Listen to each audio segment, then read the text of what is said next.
जिल्ह्यातील सेनगाव तालुक्यात असलेल्या तळणी शिवारामध्ये वृद्ध महिलेच्या खुनाला 4 वर्षांनंतर वाचा फुटली आहे। या प्रकरणात हिंगोली स्थानिक गुन्हे शाखेच्या पथकाने आणि नरसी नामदेव पोलीस स्टेशनच्या पथकाने या घटनेला वाचा फोडली। या प्रकरणी एका आरोपीला अटक केली असून त्यांच्याकडून 48,000चा मुद्देमाल जप्त करण्यात आला आहे।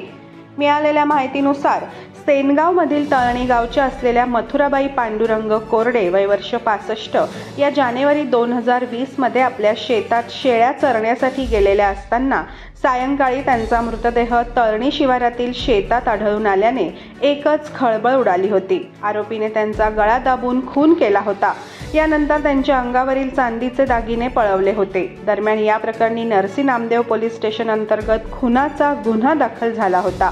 पोलिसांनी मोठ्या प्रमाणावर मागील 4 वर्षांपासून या घटनेचा तपास सुरू ठेवला, मात्र यामध्ये आरोपीचा शोध लागत नव्हता।